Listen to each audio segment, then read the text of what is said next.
Buenas tardes.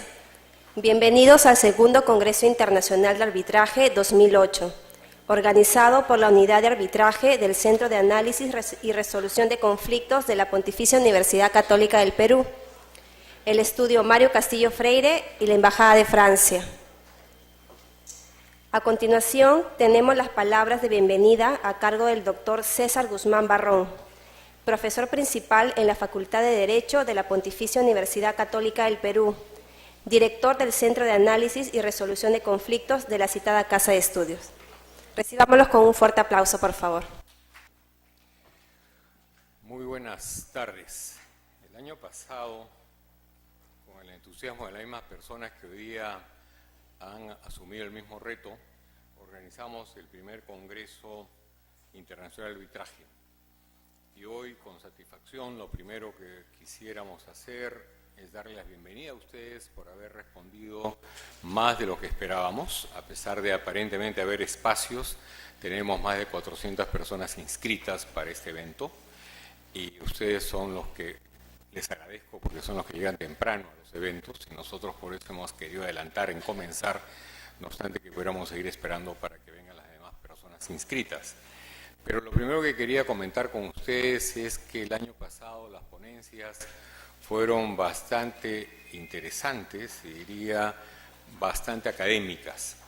Y el resultado de las ponencias acaba de ser editado en esta publicación que tengo en mis manos.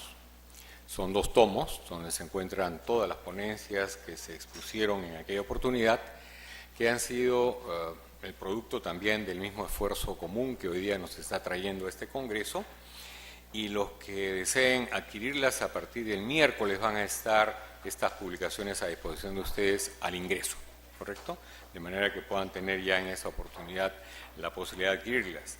En este caso, nuevamente con el auspicio de la Embajada de Francia, a quien estamos muy agradecidos, y esta oportunidad, el esfuerzo común de nuestro Centro de Análisis y Resolución de Conflictos con el estudio de Mario Castillo Freire, hemos creído conveniente llevar adelante una segunda edición del Congreso. Cuando teníamos esta intención a fines del año pasado, porque nuestro centro como unidad de la universidad tiene que presentar sus propuestas de trabajo a fines de año, nos poníamos a pensar si realmente valdría la pena hacerlo. Sin embargo, al mirar con Mario el conjunto de temas que quedaron todavía pendientes como para continuar en el arbitraje, nos dimos cuenta que el arbitraje está avanzando tan galopantemente en el Perú que bien vale la pena hacer este esfuerzo por parte de la universidad con el estudio de Mario y con el apoyo de la Embajada para llevar adelante este proceso. Yo quisiera hoy día, antes de continuar con estas iniciales palabras muy sencillas, es agradecerle a 2 personas en particular por su entusiasmo, por sus ganas de innovar y porque para nosotros son el futuro prominente de lo que arbitraje será muy pronto en el Perú. Y sigue siendo ya una realidad, como lo vamos a poder decir en la ponencia que me toca presentar a eso de las 9 de la noche, cuando espero no encontrarlos demasiado cansados, ¿no? Y es particularmente a Mario, porque Mario ha significado para nosotros el empuje para llevar adelante estos 2 congresos, y en segundo lugar a Silvia Rodríguez, que es la secretaria general de nuestro centro, que de manera denodada también con su equipo y con el equipo de Mario ha permitido que llevemos adelante y podamos hoy día inaugurar, y estoy seguro que con éxito, este congreso. En segundo lugar, también quisiéramos agradecer a nuestra Facultad de Derecho. Su decano nos acompañará el día viernes, no solamente clausurando, sino además participando, dirigiendo una de las mesas, y con él yo creo que vamos a poder contar con aquella facultad que desde un inicio, cuando recién fue nombrado decano, hará 1 mes y medio, conversábamos también de este proyecto al cual él se sumó con bastante entusiasmo. ¿Por qué entonces llevamos adelante el Congreso? Aparte de lo que ya mencioné, porque para nosotros como universidad promover y difundir el arbitraje en todos sus ámbitos de aplicación resulta fundamental.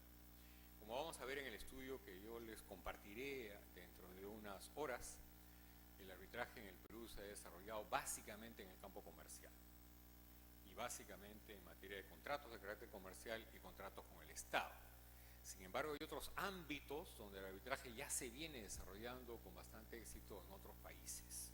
Y también aquí hay estudiosos que señalan por qué no arbitraje en estos campos y por qué no se desarrolla como antes o como hoy día se desarrolló en el campo comercial. Y por eso es que uno de los intereses que teníamos con quienes hemos participado en la organización era que ustedes puedan, todos, participaremos también nosotros obviamente, poder conocer, por ejemplo, y lo que vamos a ver ahora dentro de unos momentos, cómo funciona y cómo se desarrolla el arbitraje en el campo laboral. Nosotros somos unos convencidos en el centro que ese es un espacio fundamental. Ustedes se conocen muy bien que grandes especialistas del derecho en el campo laboral han salido de nuestras aulas, algunos de ellos incluso ministro de Trabajo y el exdecano de nuestra facultad. Sin embargo, el arbitraje laboral sigue siendo un campo bastante limitado y queremos preguntarnos por qué se puede hacer, qué esperamos del arbitraje laboral, y esto es lo que esperamos escuchar esta tarde, con la participación de los expositores y con las preguntas de ustedes. También nos hemos preguntado algo que nos parece fundamental. El Perú vive momentos de conflicto permanente en el campo de los impactos ambientales que se generan ahí en la selva, el famoso paro amazónico, en la costa, en la sierra, y ahí tenemos una experiencia personal porque somos la Defensoría para el Proyecto de Gas de Camisea y conducimos esa Defensoría y todos los días estamos en el día a día de los conflictos. Este fin de semana hemos tenido un conflicto bastante serio, a Dios gracias su escalada se ha podido parar gracias a la intermediación que nos corresponde hacer como Defensoría, pero de todas maneras nos preguntamos por qué no una solución por medio del arbitraje. Vamos a tener una brillante exposición, estoy seguro, al final de hoy día. Les recomiendo quedarse hasta el final, porque a veces las horas nos cansan, porque ha venido un profesor español quien les va a explicar de manera detallada cómo es la experiencia del arbitraje ambiental en España y cómo ha empezado a desarrollarse. Y por qué no en el Perú, teniendo ya una ley del ambiente donde se ha previsto una serie de causas por las cuales el arbitraje podría ingresar en el campo ambiental, ahora que tenemos un Ministerio del Medio Ambiente, el otro, o del Ambiente como se denomina, conversábamos con Antonio Brac, la importancia que tendría desarrollarlo, nos dijo, sí, yo estoy formando ya el tribunal, vamos a formar a los árbitros y queremos empezar, pero siempre estamos en estas posibilidades, nosotros quisiéramos que esto se materialice. También a nosotros nos parece un campo novísimo, donde hay muy poca experiencia. En el campo de la conciliación, por ejemplo, ya se ha desarrollado brevemente en algunos países centroamericanos. Tuvimos reunión hace muy poco con una representante de un país centroamericano que nos comentaba que ya comenzó la conciliación en el campo penal. Pues nosotros nos aventuramos más allá.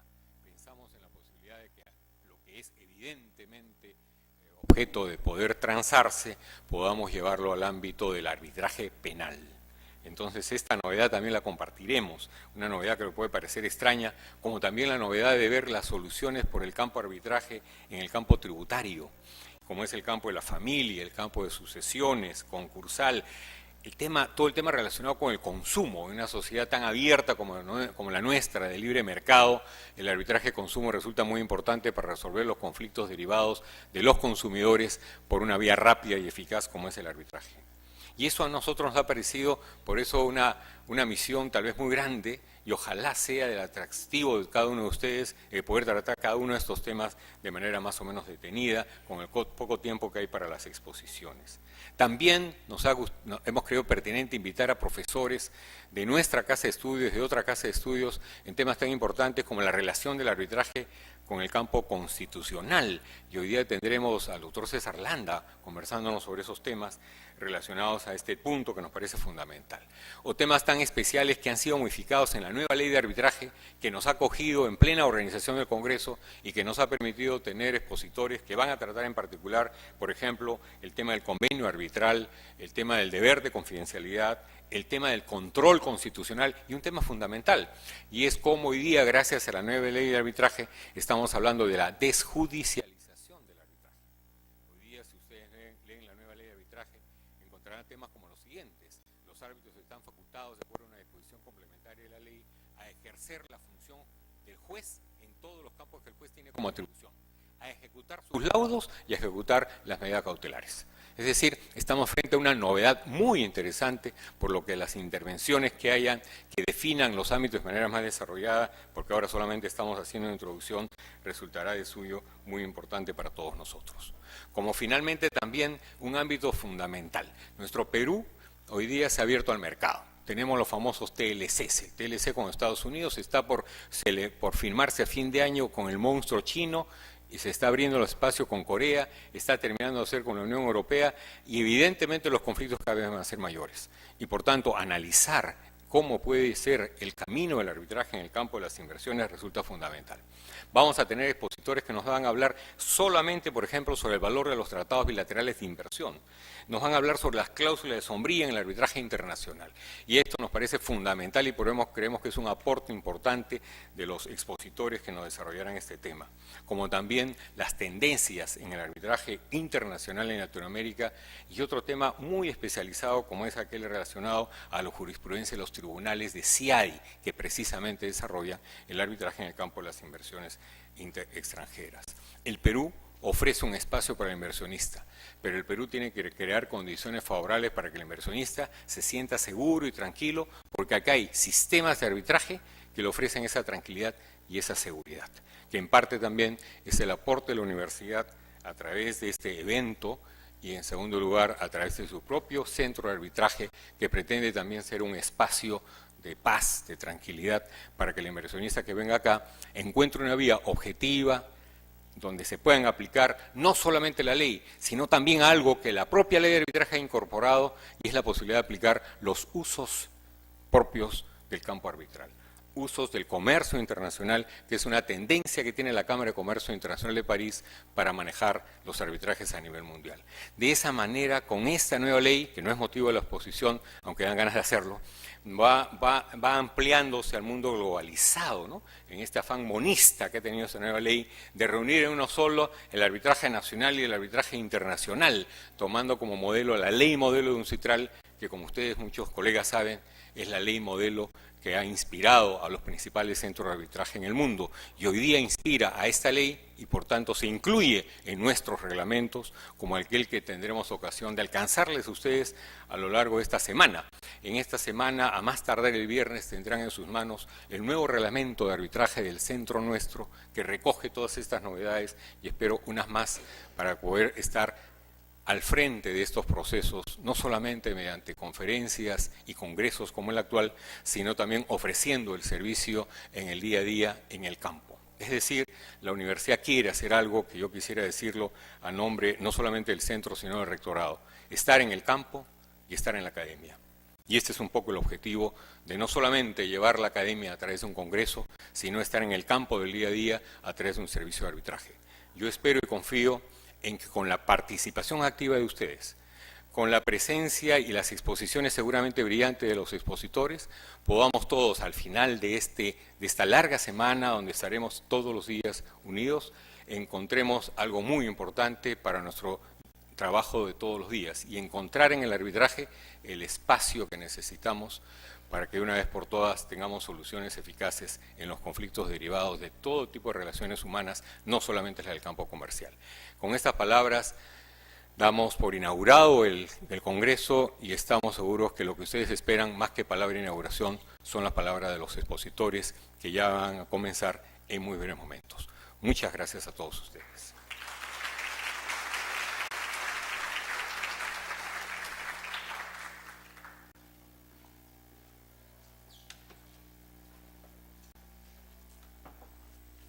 Agradecemos las palabras de bienvenida a cargo del doctor César Guzmán Barrón. A continuación vamos a tener un receso de 1 minuto para invitar a los ponentes a que se coloquen en la mesa.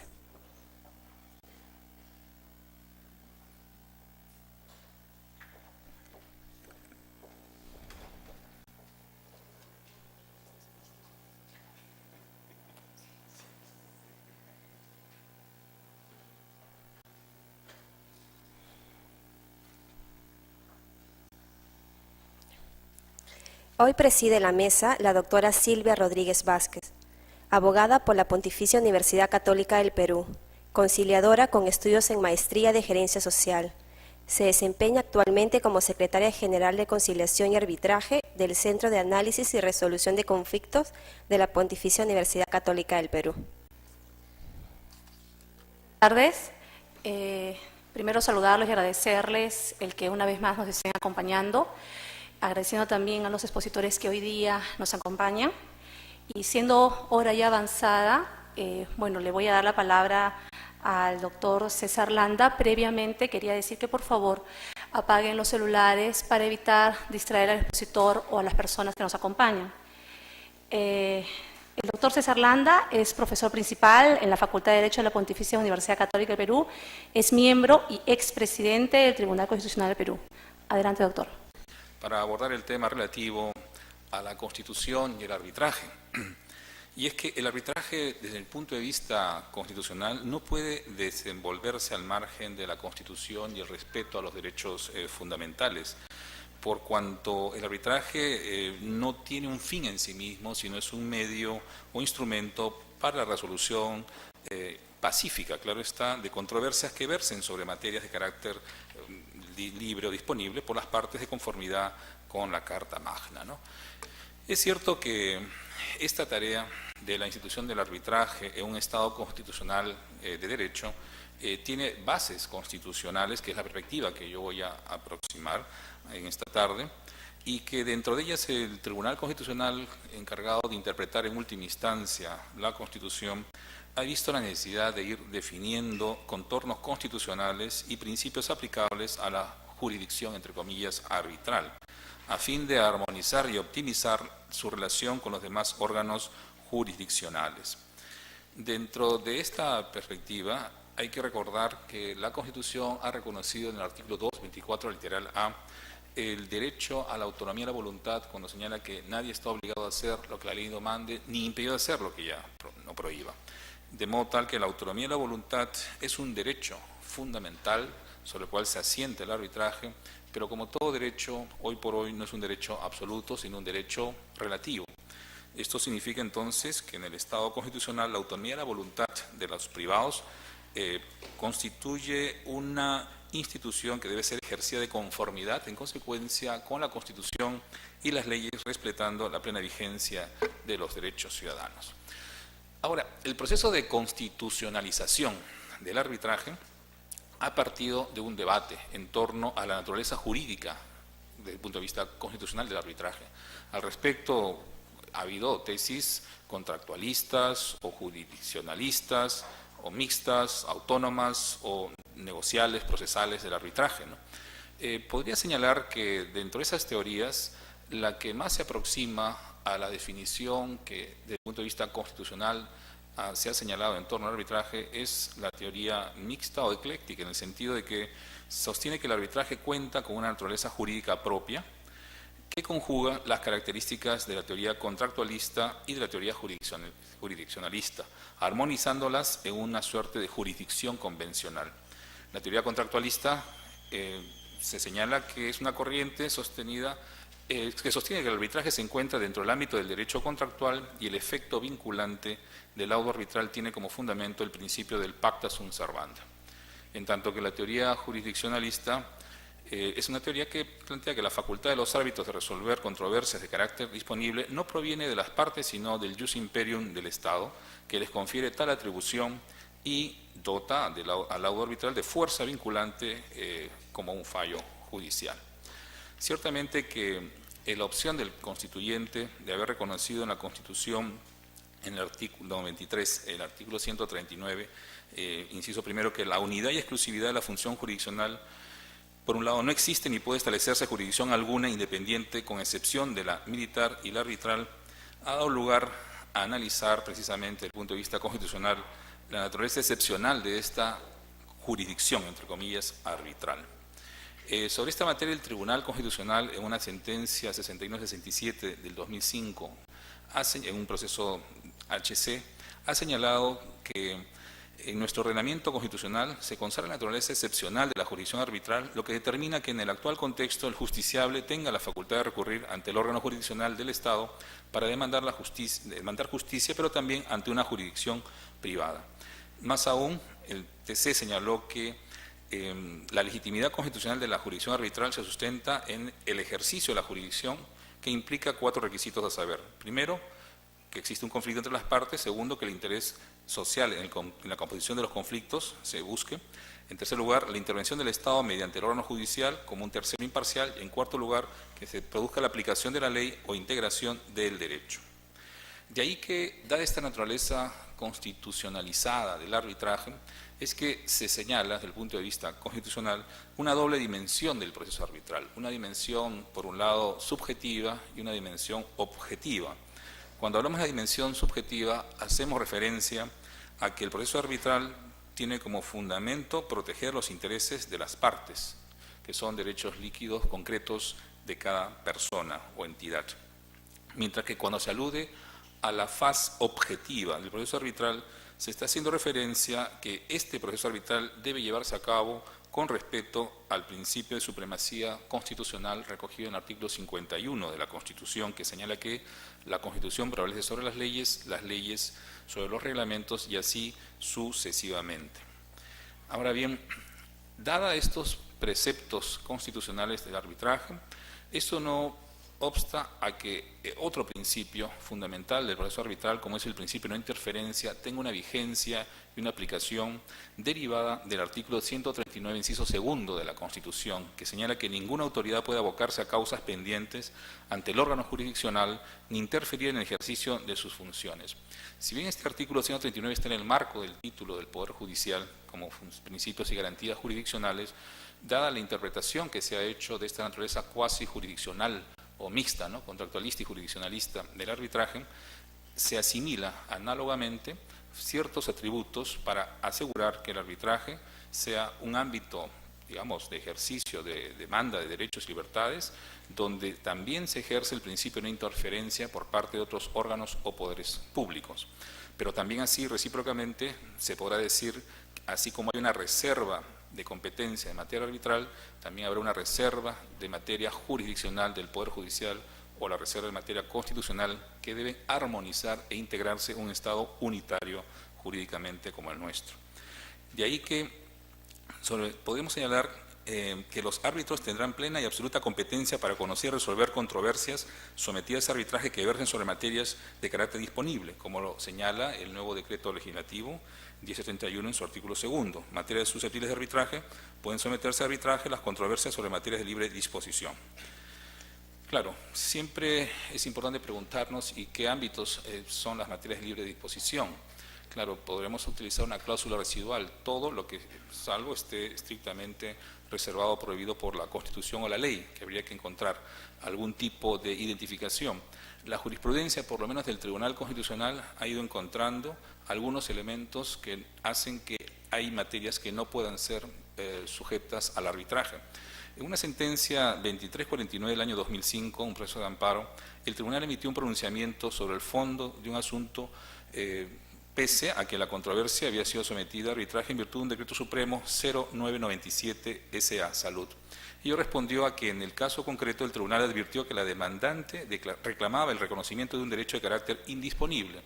La sentencia literalmente dice que en atención a lo señalado, ya que en el presente caso se reclama el reconocimiento de un derecho de carácter indisponible, como lo es el derecho a la pensión, la excepción de arbitraje propuesta debe ser desestimada conforme a lo establecido en el artículo 1 de la Ley General de Arbitraje de entonces 26572, por cuanto se invoca la conculcación de un derecho fundamental del cual depende la subsistencia de la recurrente, derecho que se encuentra amparado en la Constitución Política y es interpretado en virtud del artículo 5 del título preliminar del Código Procesal Constitucional.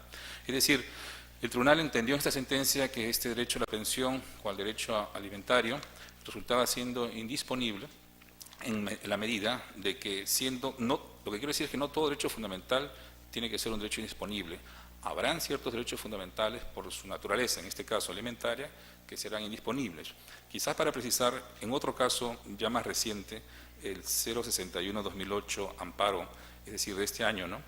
Se señala en un fallo que cuando en un proceso de amparo se demanda el otorgamiento de una pensión de invalidez conforme a la ley 26790 y el decreto supremo 0398 Salud, y la emplazada proponga una excepción de arbitraje o convenio arbitral que tenga como fundamento el artículo 9 del decreto supremo 0398 SA, el juez deberá desestimar bajo responsabilidad la excepción referida debido a que la pretensión de otorgamiento de una pensión de invalidez forma parte del contenido constitucionalmente protegido por el derecho a la pensión, el cual tiene el carácter de indisponible, y porque la pensión de invalidez del seguro complementario de trabajo de riesgo tiene por finalidad tutelar el derecho a la salud del asegurado que se ha visto afectado por un accidente de trabajo o una enfermedad profesional, el cual tiene también carácter de indisponible por las partes. Dicho más claramente, en estos casos de enfermedades, por ejemplo, profesionales como la neumoconiosis, esta contaminación que se produce en el trabajo de los mineros, socavón por lo general,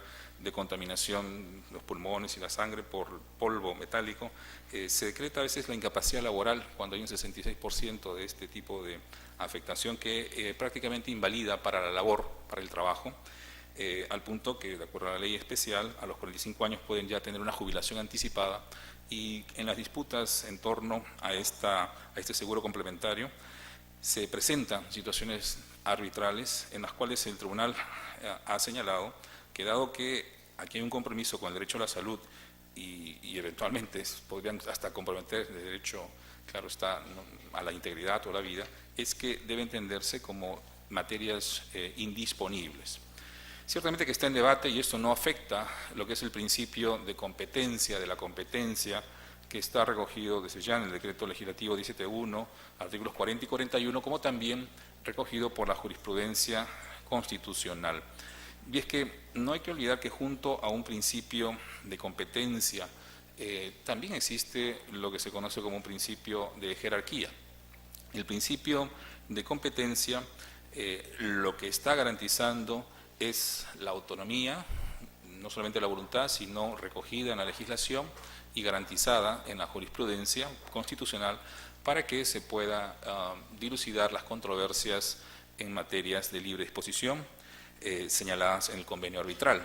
Y ciertamente que es importante también, como ha recogido la propia legislación, en un tema ya más propio del proceso arbitral, el principio de separabilidad del convenio, ¿no?, con el contenido que él mismo está consagrando, por cuanto muchas veces en la jurisprudencia constitucional se ha visto el cuestionamiento del proceso arbitral por no haber o haber suscrito un convenio arbitral del cual luego se está distanciando una de las partes y comprometiendo en consecuencia el mecanismo de resolución que es precisamente el proceso arbitral.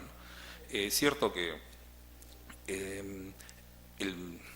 digamos, en el caso de la separabilidad del convenio arbitral, recogido en el artículo 41.2 del decreto legislativo 17.1, es preciso distinguir el convenio arbitral del contrato o acto jurídico que lo contiene, y en consecuencia puede el primero ser perfectamente válido, aun cuando el segundo no lo sea, pues la validez del convenio arbitral no depende del contrato principal.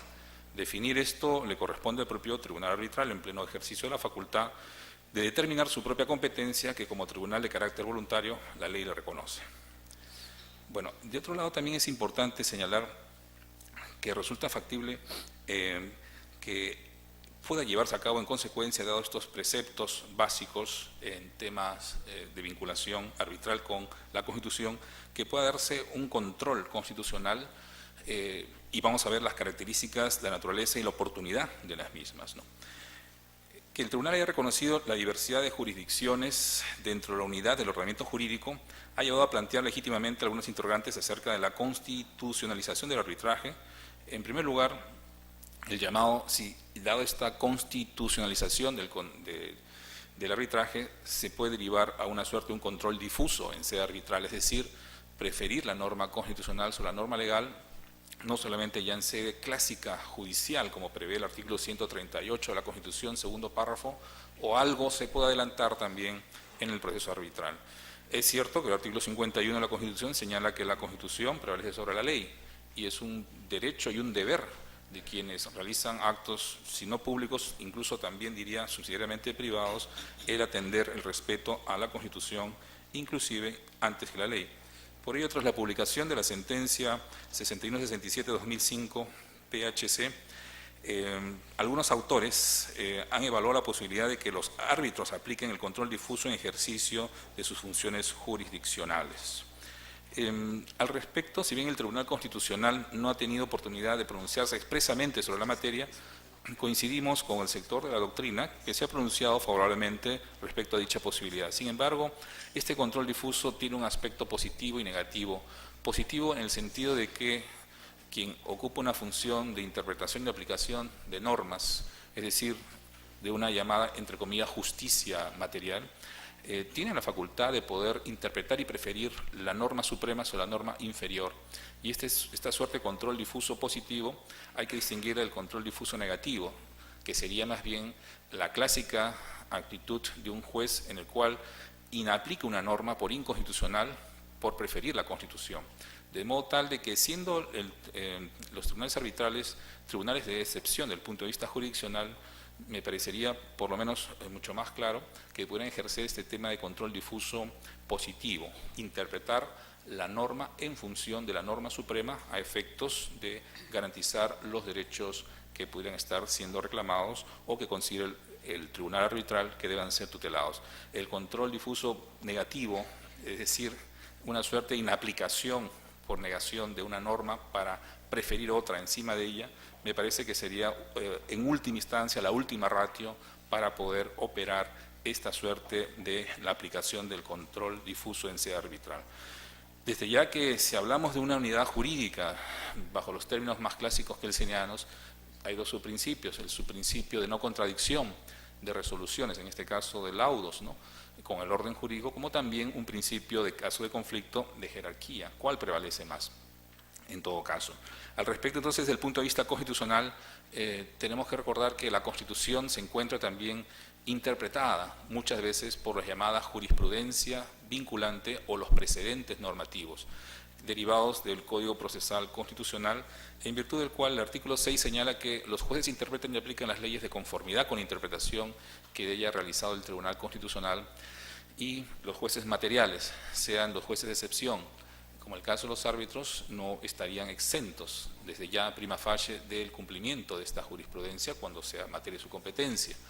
Y de otro lado, el precedente normativo, que es el artículo 7 del título preliminar, también señala que cuando el tribunal se pronuncia sobre un tema de fondo y hay cosa juzgada y considera necesario que esa sentencia tenga efectos normativos erga omnes, esto da lugar a que pueda establecer un precedente con carácter vinculante estricto o duro, ¿no? De modo tal de que esta jurisprudencia tiene que tomarse en consideración en tanto pudiera haber derechos que pudieran ser objeto de controversia en materia arbitral. Ahora, ¿cómo es que se puede demandar la protección de los derechos de las partes desde el punto de vista constitucional frente a un proceso arbitral? Me refiero concretamente al proceso de amparo contra resoluciones arbitrales. Desde ya que la Constitución reconoce, por un lado, la autonomía, a partir del artículo 139, inciso primero, por la excepcionalidad del arbitraje, el principio de competencia, la competencia del arbitraje, pero también de otro lado reconoce en el artículo 200, inciso primero, que procede el amparo contra hecho o omisión por parte de cualquier autoridad, funcionario o persona que vulnere o amenaza los derechos reconocidos en la Constitución. Tenemos lo que se llama en la teoría del derecho las antinomias, artículos que aparentemente son contradictorios en un mismo texto jurídico, y las antinomias tienen reglas de solución, y precisamente es la integración que debe llevarse a cabo no solamente desde el punto de vista dogmático, sino jurisprudencial, en casos concretos, de modo tal que, en primer lugar, respetando el principio de competencia a la competencia y de no avocación de causas que son propias del arbitraje, y ratificando lo que señala también el nuevo modelo del Código Procesal en materia de amparo, digamos que el amparo es residual, es decir, que no puede ir en contra del procedimiento arbitral, sino una vez que éste ha agotado los recursos, como por ejemplo el recurso de anulación, ya no el de apelación, que reconoce la nueva ley, para que se pueda interponer un amparo. Es decir, un presupuesto de procedibilidad de un proceso de amparo será haber agotado concretamente el proceso, la vía previa, que reconoce el artículo 5, en numeral 4 del Código Procesal, agotado los mecanismos que la ley de arbitraje ha señalado para impugnar precisamente el laudo arbitral. Ahora, pero específicamente en relación a un amparo contra laudos arbitrales, es importante señalar que estos se dan cuando se afectan derechos fundamentales susceptibles de ser invocados. Mencionábamos, por ejemplo, en la primera parte, las materias que no son de libre disposición, pero también deberíamos señalar que el amparo se produce por violación al debido proceso, ¿no? Un debido proceso que puede ser de un punto de vista formal, pero también de un punto de vista material.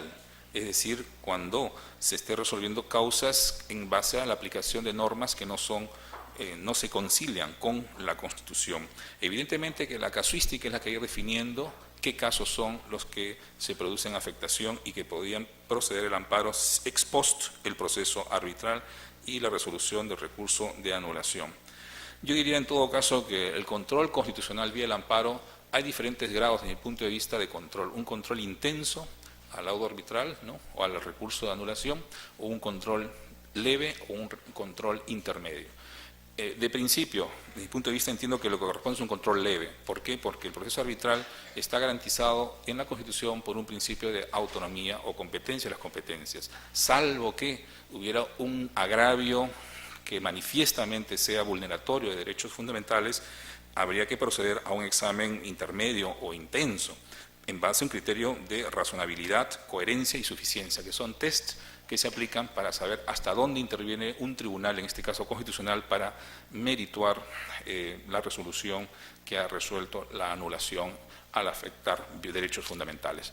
Diría que finalmente el proceso arbitral, básicamente, al tutelar derechos fundamentales que puedan ser violados, como el debido proceso, aunque no es el único, hay que distinguir en cuanto al debido proceso lo que la doctrina y la jurisprudencia señala, es decir, el contenido esencial del proceso arbitral, porque no es frente a toda afectación,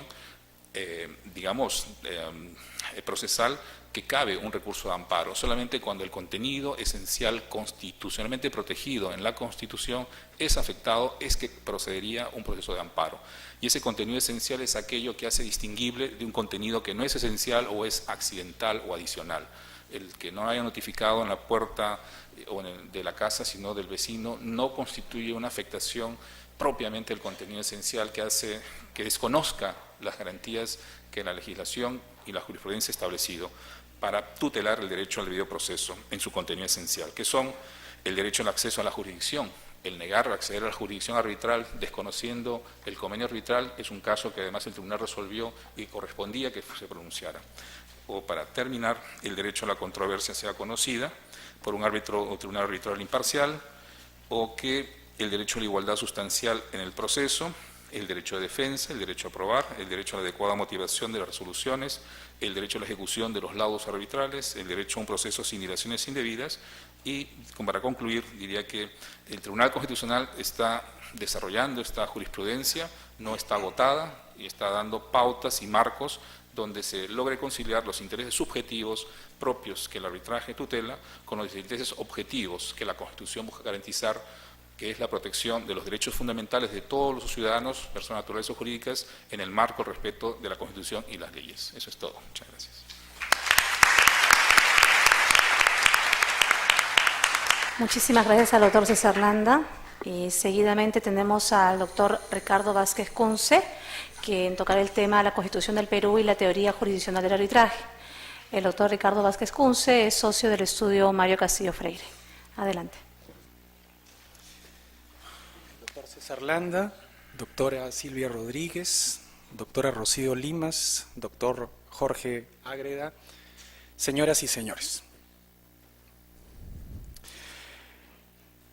Hay un deporte que no me llama mucho la atención y es la maratón.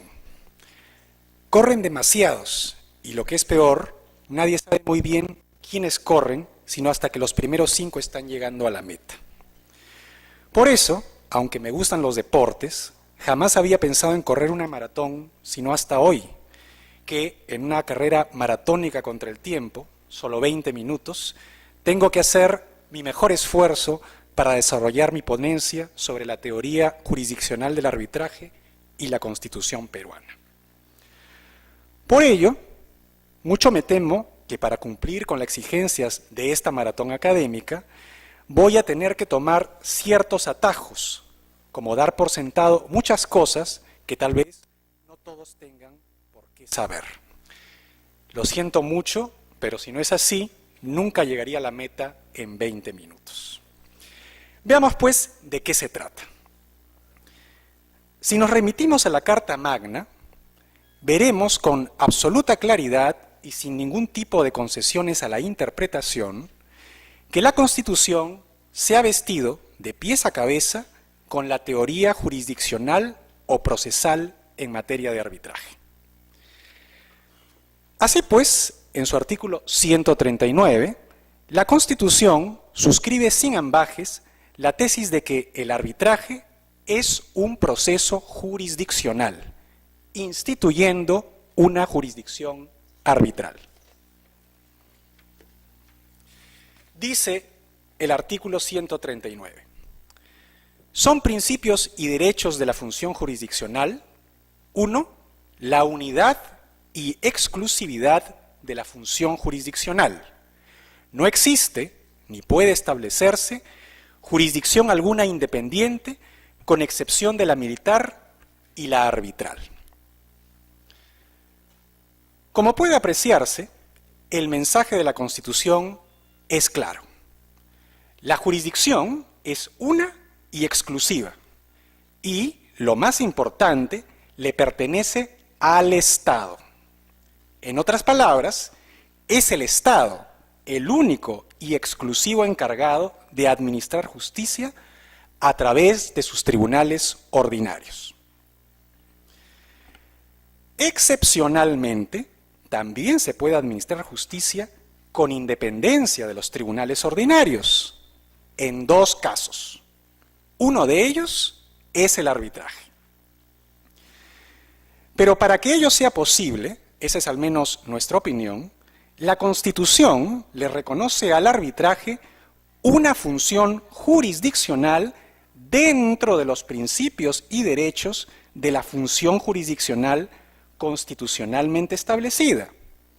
Esto es, que el arbitraje, en tanto jurisdicción reconocida por el Estado, se enmarca dentro de su unidad y exclusividad.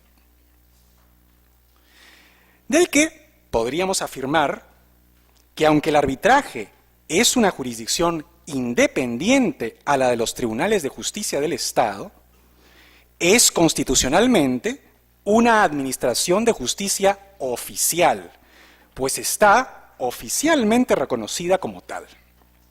Es decir, en teoría, forma parte de la unidad y exclusividad de la función jurisdiccional del Estado.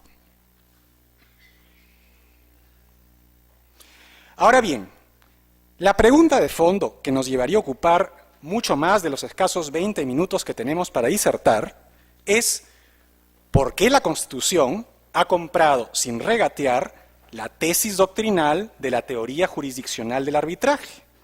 Que, como es bien conocido en el mundo de las ideas jurídicas, no tiene ni por asomo el consenso necesario como para no seguir siendo ampliamente debatida y sobre todo discutida y cuestionada en cualquier foro intelectual. Creemos que la razón de haber abrazado constitucionalmente la teoría jurisdiccional del arbitraje es absolutamente ideológica. Y decimos esto porque está aún en el imaginario colectivo la tradición dieciochesca de que la jurisdicción es un atributo inherente a la soberanía del Estado. Así, según esta vieja visión del mundo, solo el Estado soberano puede tener jurisdicción sobre sus súbditos, esto es, decir el derecho, administrar justicia, aplicarla en última instancia. En ese sentido, la jurisdicción es pues el paradigma de lo público y está en los antípodas de lo privado. De aquí se sigue que el arbitraje, en tanto jurisdicción, no podría tener un carácter privado, porque ningún privado puede establecer jurisdicción alguna, ya sea por la fuerza de los hechos, una banda de ladrones, una secta religiosa, un grupo terrorista, ya sea por la virtud de un contrato. Como no escapa a nadie, aquí lo que se pretende con la teoría jurisdiccional del arbitraje es mantener incólume la añeja doctrina de la soberanía del Estado-Nación. Así, nadie más que el Estado-Nación puede crear jurisdicción en virtud de su soberanía. Y por lo tanto, si existe una jurisdicción arbitral, su génesis está en la soberanía del Estado-Nación y no en el mundo privado de los contratos. De este modo, parecería haber una contradicción insalvable entre soberanía y contrato como fuente de jurisdicción. En otras palabras, para la Constitución vigente, si hay jurisdicción, no puede haber contrato. Pero si vemos más allá de lo evidente, encontraremos que tal contradicción, por lo menos dentro de los mismos parámetros de la vetusta doctrina de la soberanía del Estado como fuente de jurisdicción, no existe. Pues, no lo olvidemos, la jurisdicción, según esta doctrina, sería fruto también de un contrato, el así llamado contrato social. En efecto, la teoría del contrato social es el eje de cualquier aprehensión contractualista del mundo.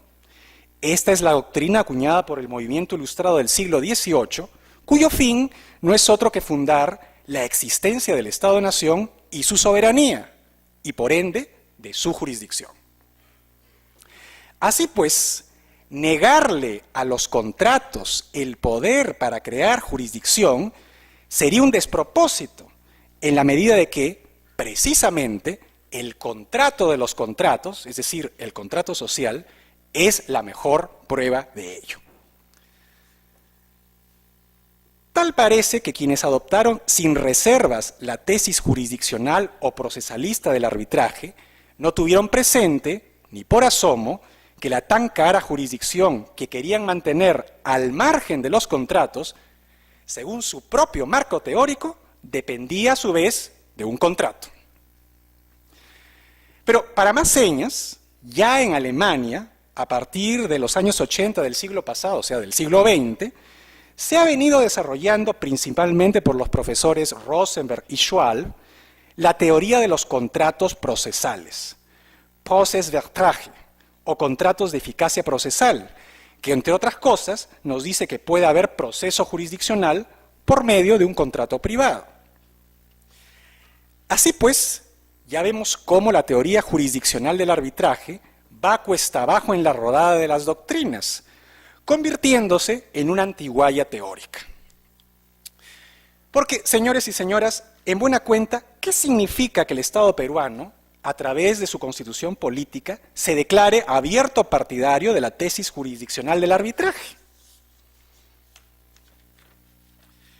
Significa, en primer lugar, que el arbitraje no necesitaría de ningún contrato para existir jurisdiccionalmente, es decir, que es absolutamente irrelevante que dos partes quieran dirimir una controversia,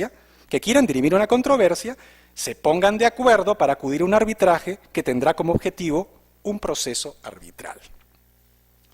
Pero para todos es claro que tal conclusión no se condice en absoluto con la realidad en materia arbitral. Pues lo que da origen a un proceso arbitral con jurisdicción sobre las partes es siempre un contrato entre las partes. Es a través de un contrato, el convenio arbitral, que las partes se sustraen de la jurisdicción soberana del Estado para llevar su controversia a un proceso arbitral. Es por medio de un contrato que las partes celebran una locación de servicios con quienes éstas han instituido como árbitros de su controversia. Es por medio de un contrato de mandato que las partes celebran con los árbitros de parte la búsqueda de un tercer árbitro que fungirá de presidente del tribunal arbitral. Es a través de un contrato que se estatuyen las reglas del proceso arbitral, quedando todos estos contratos sucesivos y accesorios al convenio arbitral formalizados en un acta de instalación del tribunal arbitral, instrumento donde no solo se formalizan todos estos contratos, sino que también se instala el tribunal, acto que es, en sí mismo, parte de toda función jurisdiccional. Sería, pues, absurdo negar que los contratos nada tienen que ver con el origen de la jurisdicción arbitral, tal como lo pretende nuestra Constitución política. Una segunda implicancia de la teoría jurisdiccional del arbitraje adoptada por nuestra Constitución es que, no obstante se instituye al arbitraje como jurisdicción, este carece de importantes atributos inherentes a la jurisdicción, como el poder de imperio. Por ejemplo, el de hacer comparecer a los testigos de grado o fuerza, el de castigar a cualquiera que incumpla sus mandatos y, en fin, el más importante, ejecutar sus resoluciones. En otras palabras, es una jurisdicción sin ninguna potestad. Resulta pues evidente que aquí hay un total desfase con la realidad, al asimilar al arbitraje una calidad jurisdiccional sin más trámite que un artículo de la Constitución política. En tercer lugar, la implicancia tal vez más onerosa para la teoría jurisdiccional del arbitraje adoptada por nuestra Constitución es que esta jurisdicción arbitral es ajena a los más caros principios jurisdiccionales sancionados en nuestra propia Constitución, en el mismo artículo que proclama al arbitraje parte de la unidad y exclusividad de la función jurisdiccional. En efecto, resulta contradictorio que la jurisdicción arbitral haga tabula rasa de los más importantes derechos y garantías jurisdiccionales, como son la instancia plural, el juez natural, el procedimiento previamente establecido por la ley, la publicidad de los procesos, la igualdad ante la ley y la gratuidad de la administración de justicia, entre otros. Pues todos estos principios, queridos señores y señoras, y garantías constitucionales, que son absolutos en la función jurisdiccional, son relativos en lo que atañe al arbitraje, tal como en el anterior Congreso Internacional de Arbitraje tuve la oportunidad de explicar. Una cuarta implicancia de la teoría jurisdiccional del arbitraje en nuestro orden constitucional es hacer de la función arbitral un acto, función o servicio público. Esta es, en síntesis, la posición de Hugo Rocco y la de Capaccioli, dos connotados jurisdiccionalistas. El primero considera que en el arbitraje el particular asume y ejerce una función pública o un servicio de la misma índole, que no son otras que las clásicas funciones jurisdiccionales del Estado. En tal virtud, Rocco estima que el laudo se constituye en una verdadera sentencia provista de fuerza obligatoria, a la que solo le faltaría, dice él, la fuerza ejecutiva que solo puede brindar la jurisdicción ordinaria. De otro lado, Capaccioli niega que el laudo tomado en sí mismo tenga la naturaleza de una sentencia, pero le reconoce el carácter de un acto institucional destinado a integrarse, a homologarse con la providencia del juez togado, por lo que, en este sentido, le otorga el carácter de acto público y jurisdiccional, así como serían públicas y jurisdiccionales la función y actividad de los árbitros. Pero, queridos amigos, esto no es más que tratar de asimilar el arbitraje a la naturaleza de la jurisdicción estatal a como dé lugar, porque la realidad lo desmiente. Un árbitro no es un funcionario público, ni brinda un servicio público, y sus actos jurisdiccionales tampoco son públicos. Todo lo contrario. Una de las características de todo proceso arbitral es la confidencialidad, la reserva, el secreto del que están excluidos todos los integrantes de la sociedad. Esto es, el público en general, a excepción de las partes. Es precisamente porque el arbitraje es un proceso privado, y en tal virtud una jurisdicción privada, que nadie que no sean las partes tiene derecho alguno a conocer el proceso, y mucho menos fiscalizarlo, como sí sucede en la jurisdicción del Estado, que nos concierne a todos. La jurisdicción arbitral solo le concierne a las partes, porque son estas las que le dan vida, autorizadas por la ley. En otras palabras, la ley autoriza a las partes a darle autoridad a los árbitros sobre ellas y sobre nadie más. Finalmente, el viejo argumento de Ludovico Mortara, quien es considerado como el mejor exponente de la doctrina jurisdiccionalista, y que sostiene que el arbitraje realmente existe porque la ley lo ha instituido, y por tal razón esta misma ley es la que le ha concedido a las partes que han sido investidas con un cierto grado de la soberanía inherente al Estado, el poder necesario para resolver una controversia por medio de un compromiso o un contrato, digo, todo esto que sostiene Mortara es verdadero, aunque la conclusión de que por eso el arbitraje sea estrictamente jurisdiccional es falsa. Y lo es porque en el mundo de lo jurídico, todo, absolutamente todo, tiene su poder por la ley.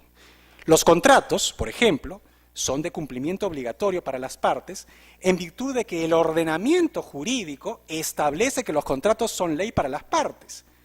Pero de aquí no se sigue que los contratos son inherentes a la soberanía del Estado. Asimismo, tampoco se sigue que el arbitraje, por ser instituido por la ley, sea inherente a la soberanía del Estado y por lo tanto sea jurisdiccional. Nada tiene que ver una cosa con la otra, y como se ve, esto no es más que una simple falacia. Así pues, vemos cómo la Constitución ha hecho un mal negocio al haber adoptado la teoría jurisdiccional del arbitraje, a fin de incluirlo como parte de una administración de justicia oficial en el marco de la unidad y exclusividad de la función jurisdiccional. Y todo para salvaguardar el sacrosanto principio de la soberanía del Estado. No nos cabe duda de que el arbitraje tiene una función jurisdiccional en la medida de que los árbitros están autorizados por la Constitución a decir el derecho en una controversia determinada. Si no, ¿cuál sería el objeto y la gracia del arbitraje? Para nosotros, ese es el elemento fundamental de toda función jurisdiccional. Pero no nos cabe tampoco la menor duda de que ese elemento fundamental, en caso del arbitraje, nace por medio de un contrato permitido por la ley. Así, únicamente se ventilará en esta institución una controversia en tanto exista un contrato que faculte la actuación de los árbitros. Esto significa que, ausente el contrato, no será posible que se proceda a resolver controversia alguna por medio del arbitraje. Así pues, una teoría realista del arbitraje es aquella que reconoce en este dos naturalezas, la contractual y la jurisdiccional. Dicho sea de paso, tal como lo han reconocido siempre todas nuestras leyes generales de arbitraje, lo que ya demuestra lo precaria de la doctrina constitucional sobre la materia. Sin embargo, la Constitución ha preferido, por ideología, porque no queremos creer que por ignorancia, solo una de ellas, la naturaleza jurisdiccional del arbitraje. Y con ello, como hemos visto, ha contradicho los principios fundamentales de la función jurisdiccional que ella misma reconoce como tales. De este modo, para los más avisados, no ha hecho sino consumar el ridículo teórico más espantoso. Porque, a fin de cuentas, queridos amigos, la realidad es más poderosa que cualquier ideología y pone a prueba cualquier teoría. No hay más que aplicar la Ley General de Arbitraje y participar en un proceso arbitral para dar fe de ello. Muchas gracias.